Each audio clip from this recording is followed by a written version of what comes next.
ఆకువీడులో అక్కడ ఉన్నటువంటి దళితులేమో ఇది గొంతేనమ్మ గుడి అని ఒక పక్క, ఇది గొంతేనమ్మ గుడి కాదు రామాలయం ఉంది అని అటుపక్క రఘురామకృష్ణరాజు, ఇటుపక్క గొంతేనమ్మ గుడి ఉంది అని దళితులు. అక్కడ ఉన్నటువంటి దళితులు ఎవరు కూడా అక్కడ చర్చి కట్టమని అడగటం లేదండి. ఫర్ యువర్ కైండ్ ఇన్ఫర్మేషన్, అది కూడా మీరు అందరూ రాష్ట్ర ప్రజలందరూ కూడా గుర్తుపెట్టుకోవాలి. అక్కడ ఉన్నటువంటి దళిత బిడ్డలందరూ కూడా కోరుతుంది ఏంటి అంటే, కొన్ని సంవత్సరాలుగా మాకు గొంతేనమ్మ గుడి అనేటువంటి అంశం వస్తుంది, ఈ గొంతేనమ్మ గుడిని కట్టుకోవటానికి మాకు అవకాశం ఇవ్వండి. ఈ గొంతేనమ్మ గుడి ఇక్కడ పాడుపడిపోయి ఉంది, ఈ పాడుపడిపోయిన గుడిలో గొంతేనమ్మ గుడి కాకుండా వేరే టెంపుల్ కడుతున్నారు కాబట్టి మాకు అభ్యంతరం ఉంది అనేటువంటి లోకల్ వ్యక్తుల యొక్క అభిప్రాయం తప్ప, ఆ గుడి అక్కడ రామాలయం కట్టొద్దని కానీ వెంకటేశ్వర ఆలయం కట్టొద్దని కానీ లేకపోతే ఇంకోటి కట్టొద్దని లోకల్ ప్రజల యొక్క వ్యతిరేకం కాదు. నేను కేసు వేసినది కూడా అక్కడ కొన్ని సంవత్సరాల నుంచి గొంతేనమ్మ గుడి అని ఉంది, ఆ గొంతేనమ్మ గుడి కట్టడం అనేది కరెక్ట్ కాదు, ఆ గొంతేనమ్మ గుడి కూల్చడం అనేది కరెక్ట్ కాదు, అక్కడ కూల్చి వేరే గుడి కట్టద్దు అని చెప్పిన సందర్భంలో అవతల పక్క ఉన్నటువంటి రఘురామకృష్ణరాజు గారి వాదన ఏంటి అంటే, ఆయన గత 130 సంవత్సరాల నుంచి ఇక్కడ రామాలయం ఉన్నది, ఈ రామాలయం అనేది శిథిలావస్థకు చేరింది, శిథిలావస్థకు చేరిన సందర్భంలో ఒక న్యూస్ పేపర్, ఎవరైతే ఆ ఏరియాలో ఉన్న న్యూస్ పేపర్ సాక్షి న్యూస్ పేపర్లో రామయ్య ఇటు చూడవయ్యా అని ఒక పెద్ద ఆర్టికల్ వచ్చిన కారణంగా అప్పుడు ఉన్న అక్కడ ఉన్నటువంటి ప్రజలందరికీ కూడా దీని మీద ఒక అవగాహన కలిగింది. ఏమని, ఇక్కడ అనేది ఒక గొంతేనమ్మ గుడి ఉంది, ఒక గుడి ఉంది, ఒక రామాలయం ఉంది, ఆ రామాలయం శిథిలావస్థకు చేరింది కాబట్టి ఈ రామాలయాన్ని మళ్ళా పునర్నిర్మించాలనేటువంటి ఒక ఆర్టికల్ చదివిన తర్వాత అక్కడ రాష్ట్ర ప్రజలందరికీ కూడా అక్కడ ఒక గుడి ఉంది అనేటువంటి ఒక అభిప్రాయం ప్రపంచానికి తెలిసింది. సో ఈ ప్రపంచానికి తెలిసినటువంటి ఈ అంశాన్ని రఘురామకృష్ణరాజు గారు డిప్యూటీ స్పీకర్, ఆయన దీన్ని అక్కడ ఒక రామాలయం కట్టాలి అనేటువంటి ఒక అంశాన్ని తెర మీదగా తీసుకొచ్చినప్పుడు, ఇక్కడ రామాలయం లేదు అని లోకల్ దళితులు, లేదు ఇక్కడ రామాలయం ఉంది అని రఘురామకృష్ణరాజు, దీని మీద చాలా గొడవలు జరిగినాయి, చాలా కేసులు పెట్టుకున్నారు, వాళ్ళ మీద వీళ్ళ దాడులు వీళ్ళ మీద వాళ్ళ దాడులు జరిగిన సందర్భంలో ఈ కేసులో లోకల్ ప్రజల యొక్క దళిత ప్రజల యొక్క ఆకాంక్షను నిర్వర్తించాల్సినటువంటి బాధ్యత నా మీద ఉంది. అలాగని అక్కడ ఉన్నటువంటి వాళ్ళు వేరే హిందువులు కట్టుకుంటున్నటువంటి గుడికి వ్యతిరేకంగా నేను పోరాటం చేయలే, నేను పోరాటం చేసింది దళితుల ఆకాంక్ష కోసం. గొంతేనమ్మ గుడి కూల్చకూడదు, గొంతేనమ్మ గుడి స్థానంలో వేరే గుడి, ఎందుకంటే గొంతేనమ్మ గుడి కూడా హిందువుల దేవతే, ఎక్స్పెషల్లీ దళిత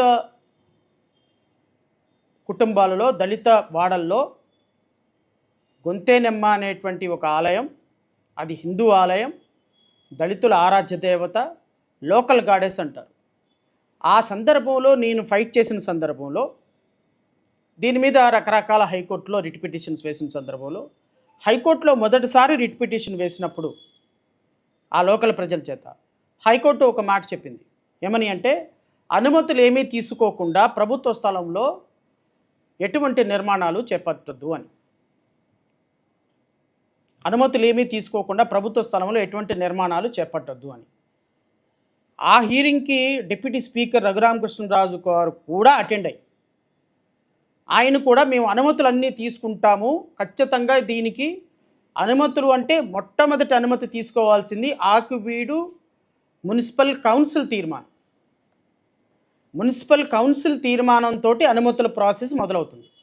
మున్సిపల్ కౌన్సిల్ తీర్మానం తరువాత కలెక్టర్ ఎన్ఓసి ఇవ్వాలి, కలెక్టర్ ఎన్ఓసి తర్వాత మున్సిపల్ కమిషనర్ కన్స్ట్రక్షన్కి పర్మిషన్ ఇవ్వాలి, మున్సిపల్ కమిషనర్ పర్మిషన్ ఇచ్చిన తర్వాత local enquiry, RDO and tahsildar local enquiry చేసి ఇక్కడ ఏ మతపరమైన కట్టడానికి లోకల్ వాళ్ళ ప్రజల అనుమతి ఉంది అని వాళ్ళు లోకల్ ఎంక్వైరీ చేసి ప్రభుత్వానికి సబ్మిట్ చేస్తే అనుమతులు అన్నీ వచ్చినట్టు లెక్క.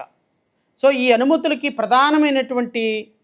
ప్రధానమైనటువంటి అనుమతి రావాల్సింది municipal council, Akividu municipal council ద్వారా ప్రధాన అనుమతి రావాల్సిన సందర్భం ఉంది.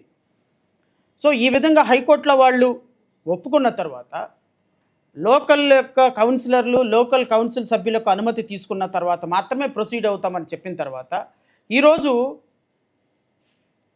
గౌరవ సుప్రీంకోర్టులో జరిగినటువంటి వాదనల్లో గౌరవ సుప్రీంకోర్టు న్యాయమూర్తి వారు ఎన్ఓసి మీద కలెక్టర్ ఎన్ఓసి ఇచ్చిన కారణంగా, కౌన్సిల్ తీర్మానంలో సభ్యులందరూ అనుమతించిన కారణంగా 80 సంవత్సరాల నుంచో 90 సంవత్సరాల నుంచో ఆల్రెడీ అక్కడ ఒక టెంపుల్ ఉన్న కారణంగా గొంతెనమ్మ గుడి అనేటువంటి ఊసే లేదు మీ కౌన్సిల్ తీర్మానంలో. సో ఒక్కసారి ఆకివీడు మున్సిపల్ కౌన్సిల్ ఏదైతే ఇక్కడ ఏది ఉందో, ఏ టెంపుల్ ఉందో, ఏ టెంపుల్ని కూల్చి ఏ టెంపుల్ కట్టడానికి అనుమతి ఇచ్చిందో దాన్ని బేస్ చేసుకొని కలెక్టర్ అనుమతి ఇచ్చిన తర్వాత, దాన్ని బేసుకొని మున్సిపల్ కమిషనర్ అనుమతి ఇచ్చిన తర్వాత ఇంకా పాయింట్ ఏముంటుంది? ఈరోజు 1,10,00,000 మంది ఉన్నటువంటి దళితుల ఆకాంక్ష అక్కడ ఉన్నటువంటి గొంతెనమ్మ గుడి. ఈరోజు గొంతెనమ్మ గుడి అక్కడ కూల్చి ఇంకొక టెంపుల్ కట్టడానికి అనుమతించింది ఆకివీడు మున్సిపల్ కౌన్సిల్. ఈ తీర్మానం కూడా నేను మీకు చదివి వినిపిస్తా. ఈరోజు సుప్రీంకోర్టు కేవలం రిలై అయింది ఒక్క దీని మీదే.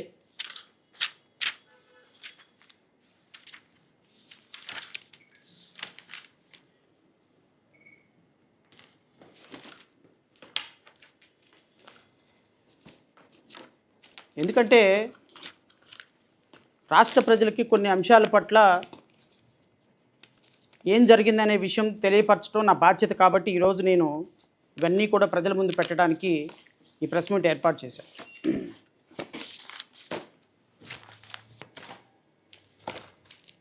ఆకివీడు నగర పంచాయతీ అత్యవసర సమావేశం తేదీ 21/4/2026 మంగళవారం ఉదయం 10 గంటలకు ఆకివీడు నగర పంచాయతీ మీటింగ్ హాలులో కౌన్సిల్ అత్యవసర సమావేశం జరుగును. కావున సదరు సమావేశానికి గౌరవ సభ్యులు అందరూ హాజరవ్వాల్సిందిగా కోరుతూ ఇందులో ఎజెండాను జతపరచటమైనది. ఆకివీడు 18/4/2026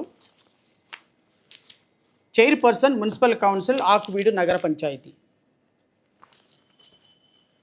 దీంట్లో ఐటెం నెంబర్ 1 వచ్చి శానిటేషన్ సాల్విడెన్స్ మేనేజ్మెంట్,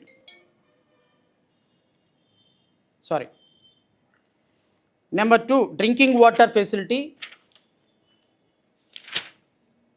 నెంబర్ 3 తీర్మానం ఆకివీడికి సంబంధించినటువంటి తీర్మానం.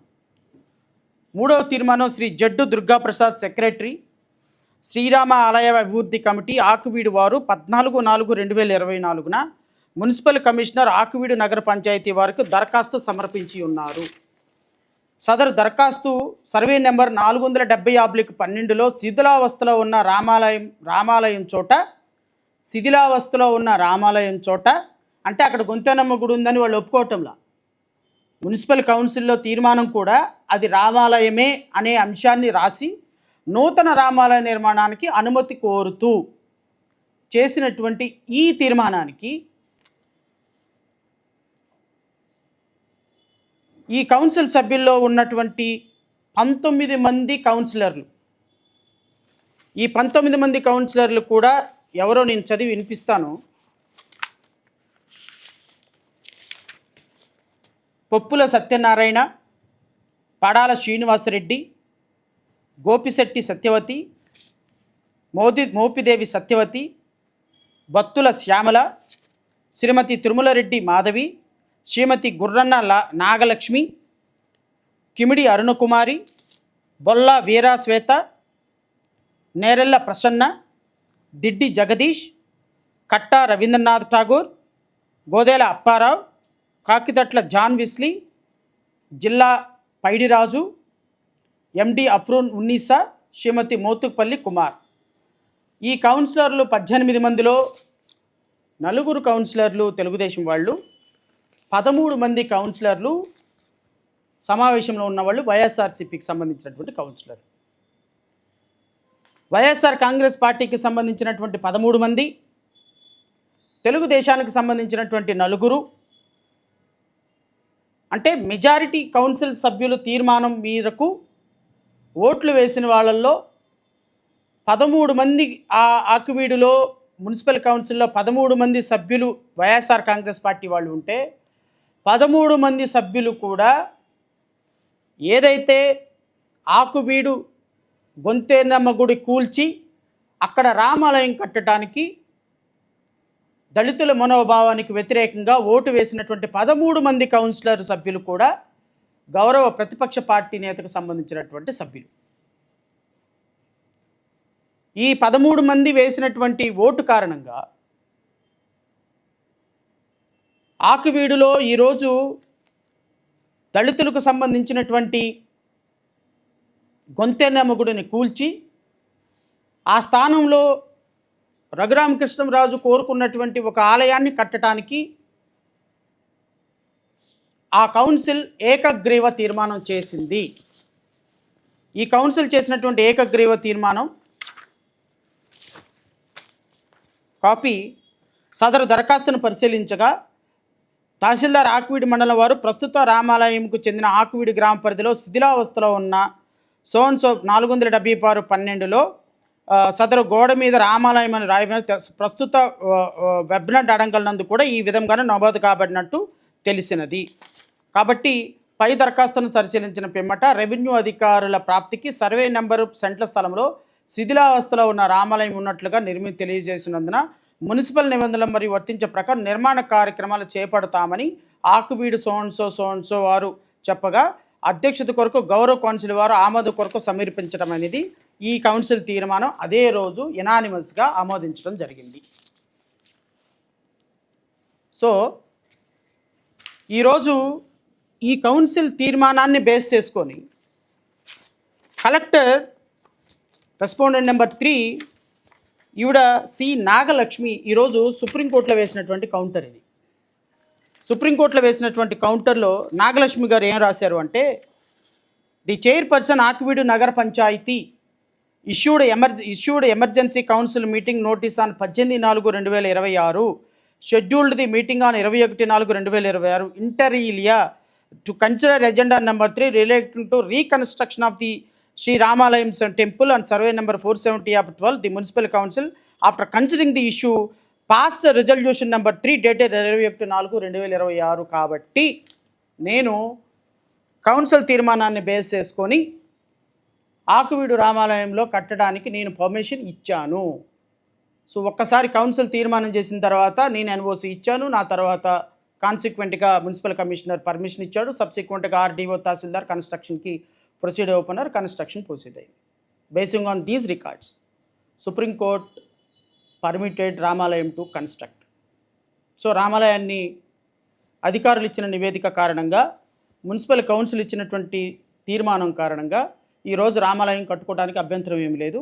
సో అక్కడ ఉన్నటువంటి 4 సెంట్లలో గవర్నమెంట్ ఇచ్చినటువంటి పర్మిషన్కి అనుగుణంగా పర్మిషన్ కట్టుకోండి అని చెప్పిన సందర్భంలో నేను ఇప్పుడున్నటువంటి ప్రధాన రాజకీయ పార్టీలని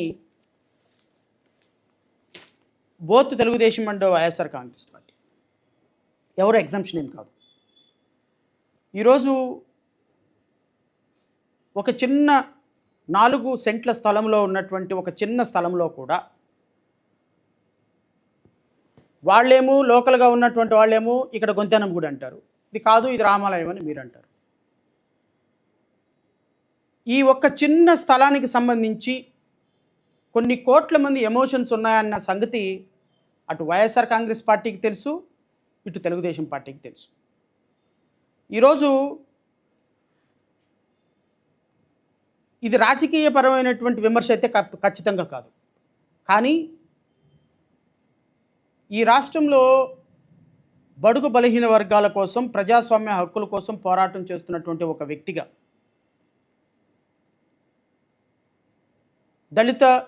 దళిత కుటుంబాలకి, బహుజన కుటుంబాలకి ఎక్కడ ఏ చిన్న సమస్య వచ్చినా వారి కోసం గళమెత్తేటువంటి ఒక వ్యక్తిగా ఈరోజు 1,10,00,00,000 మంది ఎమోషన్స్ ఒక పర్టికులర్ 4 సెంట్ల స్థలం మీద